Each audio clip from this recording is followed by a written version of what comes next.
사랑하는 새벽나라 친구들 반갑습니다. 여러분과 토요일 말씀을 나눌 김승겸 목사입니다. 오늘도 말씀으로 하나님과 함께하는 하루가 되길 바랍니다. 여러분은 친구를 사귈 때에 어떤 부분을 가장 중요하게 생각하나요? 새 학기를 맞이하거나 누군가를 처음 만나게 되었을 때 우리는 그 사람의 겉으로 보이는 부분을 가장 먼저 보게 됩니다. 그래서 우리 나름대로 생각을 하게 되죠. 아, 이 사람은 이러이러한 사람이겠구나. 그러나 시간이 지나고 나면 우리가 그 사람에 대해 가졌던 첫인상이 반드시 옳지는 않다는 것을 깨닫게 됩니다. 어떤 사람은 첫인상 때보다 더 좋은 모습으로 다가오기도 하고 어떤 사람에게는 점차 실망하게 되기도 하는데요. 우리는 시간이 지날수록 겉모습보다는 내면의 모습을 통해 그 사람이 어떤 사람인지를 알아가게 됩니다. 외모와 내면이 반드시 일치하지는 않는 것이죠. 오늘 말씀의 제목은 잘난 외모, 그렇지 못한 내면입니다. 오늘의 말씀은 사무엘하 14장 25절에서 33절입니다. 이스라엘 전역에서 압살롬만큼 잘생겼다고 칭찬받는 사람이 없었습니다. 그는 머리끝부터 발끝까지 흠잡을 데가 없었습니다. 그는 연말이 되면 머리털이 너무 무거워져서 잘랐는데 그의 머리털을 잘라 그 무게를 달아보면 왕의 저울로 200세겔이나 됐습니다. 압살롬은 아들 셋과 딸 하나를 낳았는데 딸의 이름은 다말이었고 외모가 아름다웠습니다. 압살롬은 예루살렘에서 만 2년을 살았지만 왕의 얼굴을 보지 못했습니다. 그래서 압살롬은 요압을 불러 왕께 보내려 했습니다. 그러나 요압은 그에게 오지 않았습니다. 다시 또 불렀지만 요압은 오지 않았습니다. 그러자 압살롬이 자기 종에게 말했습니다. 내 밭 옆에 있는 요압의 밭에 보리가 있으니 가서 불을 질러라. 그리하여 압살롬의 종들은 그 밭에 불을 질렀습니다. 그러자 요압이 일어나 압살롬의 집으로 와서 그에게 말했습니다. 당신의 종들이 무엇 때문에 내 밭에 불을 질렀습니까? 압살롬이 요압에게 말했습니다. 내가 내게 사람을 보냈었다. 너를 왕께 보내 나를 왜 그 술에서 돌아오게 했는지, 그리고 이렇게 사느니 차라리 거기 있는 편이 나았을 뻔했다고 왕께 말씀드리게 하려고 말이다. 이제 내가 왕의 얼굴을 뵙고 싶다. 내가 죄가 있다면 차라리 나를 죽여달라고 전하여라. 그러자 요압은 왕께 가서 이 말을 전했습니다. 왕은 압살롬을 불렀고 그가 들어와 왕 앞에서 얼굴을 땅에 대고 절했습니다. 그러자 왕은 압살롬에게 입을 맞추었습니다. 오늘 말씀은 압살롬의 외모에 대한 이야기로 시작됩니다. 압살롬의 첫인상이 어떠했을지 25절과 26절의 말씀을 읽어보겠습니다. 이스라엘 전역에서 압살롬만큼 잘생겼다고 칭찬받는 사람이 없었습니다. 그는 머리끝부터 발끝까지 흠잡을 데가 없었습니다. 그는 연말이 되면 머리털이 너무 무거워져서 잘랐는데 그의 머리털을 잘라 그 무게를 달아보면 왕의 저울로 200세겔이나 됐습니다. 성경에는 여러 사람들의 외모에 대한 표현들이 등장하는데요. 오늘 본문에 나타난 압살롬의 외모에 대한 표현은 성경에 있는 외모에 대한 표현들 중 가장 극찬이 아닐까 합니다. 머리끝부터 발끝까지 흠잡을 데가 없다고 하니까요. 특별히 압살롬의 머리털에 대한 표현이 인상적입니다. 머리털이 너무 무거워서 연말마다 잘라서 무게를 달아보면 왕의 저울로 200세겔이 나왔다고 하죠. 왕의 저울로 200세겔이라 하면 약 4.56kg 정도 되는 것이라고 합니다.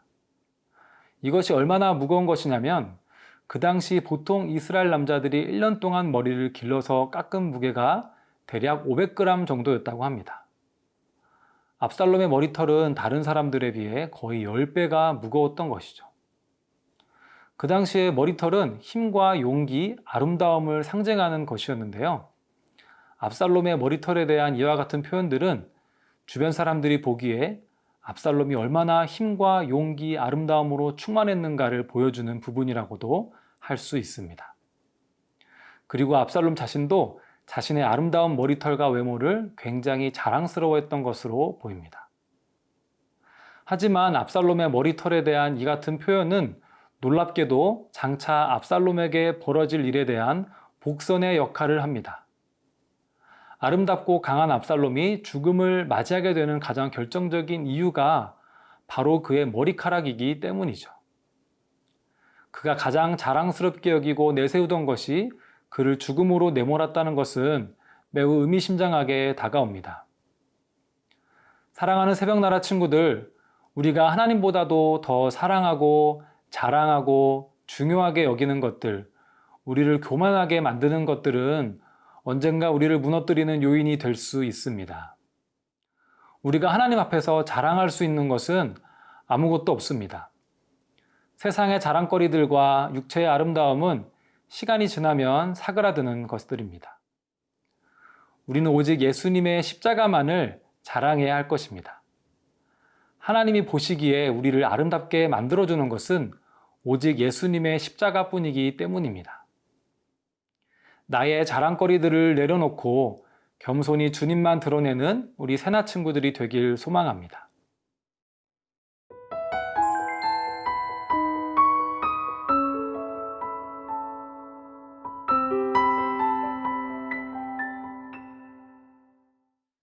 아름답고 멋진 외모와는 달리 압살롬의 내면은 매우 폭력적이고 교만한 모습입니다. 30절과 32절의 말씀을 읽어보겠습니다. 그러자 압살롬이 자기 종에게 말했습니다. 내 발 옆에 있는 요압의 밭에 보리가 있으니 가서 불을 질러라. 그리하여 압살롬의 종들은 그 밭에 불을 질렀습니다. 압살롬이 요압에게 말했습니다. 내가 내게 사람을 보냈었다. 너를 왕께 보내 나를 왜 그술에서 돌아오게 했는지, 그리고 이렇게 사느니 차라리 거기 있는 편이 낫을 뻔했다고 왕께 말씀드리게 하려고 말이다. 이제 내가 왕의 얼굴을 뵙고 싶다. 내가 죄가 있다면 차라리 나를 죽여달라고 전하여라. 요압과 드고아 여인의 작전으로 인해 압살롬은 예루살렘으로 돌아올 수 있게 되었습니다. 하지만 다윗은 압살롬의 얼굴을 보고 싶어 하지 않았고 2년이라는 기간 동안 압살롬은 다윗의 얼굴을 보지 못했습니다. 2년이라는 기간은 어찌 보면 압살롬이 하나님과 다윗 앞에 회개하고 뉘우칠 수도 있는 시간이었습니다. 하지만 압살롬은 달라진 것이 없이 오히려 더 안 좋아진 모습으로 변한 것 같습니다. 압살롬은 자신의 부름에 응답하지 않는 요압의 시선을 끌기 위해 요압의 밭에 불을 질러버립니다. 보통 사람이라면 생각하기 어려운 극단적이고 폭력적인 방법입니다. 자신의 목적을 이루기 위해 수단과 방법을 가리지 않는 것이죠. 놀라서 달려온 요압에게 압살롬은 뻔뻔하게 말을 이어갑니다. 다윗에게 자신의 말을 전해달라는 것입니다. 이렇게 얼굴도 못 보게 할 거면 도대체 자신을 왜 예루살렘으로 불렀는지, 자신에게 죄가 있다면 차라리 자신을 죽이라고 말하며 자신의 잘못을 전혀 뉘우치지 않고 다윗을 원망하는 모습을 보이고 있는 것입니다. 압살롬의 내면에는 원망과 교만이 가득 찬 것으로 보입니다. 압살롬의 이와 같은 모습은 후에 결국 다윗을 향한 반역으로 이어지게 됩니다. 압살롬은 왕의 아들이며 아름답고 멋진 외모로 사람들의 부러움을 샀지만 그의 마음속에 하나님을 두지 않았기 때문에 폭력적이고 교만하며 원망으로 가득 찬 삶을 살았습니다. 사람을 오래 사귀면 사귈수록 그의 외모보다는 내면이 중요하게 여겨지듯이 우리가 살면서 더 힘써서 가꾸어야 할 것은 외모가 아닌 내면입니다. 우리는 우리의 마음이 하나님이 거하시는 성전임을 기억하고 계속해서 하나님을 우리 마음의 중심에 모셔드리는 삶을 살아야 합니다. 하나님이 떠나신 우리의 내면은 금세 먼지가 쌓이고 죄와 어두움이 가득해지기 때문입니다. 사랑하는 새벽나라 친구들, 하루를 시작하고 또 등교를 준비하면서 여러분은 어떤 준비를 가장 중요하게 생각하나요? 겉모습이 아무리 멀끔하게 정돈되어 있어도 우리의 내면이 하나님으로 인해 정돈되어 있지 않으면 우리의 하루는 하나님과 멀어진 시간들이 될 것입니다. 오늘 하루의 순간순간을 하나님으로 가득 채우는 새나 친구들이 되길 축복합니다. 사랑하는 하나님, 하나님이 보시는 것은 우리의 겉모습이 아닌 마음의 중심임을 믿습니다. 우리 마음의 중심에 늘 하나님을 모셔드림으로 선하신 하나님을 드러내는 복된 삶을 살 수 있도록 도와주세요. 예수님의 이름으로 기도드립니다. 아멘.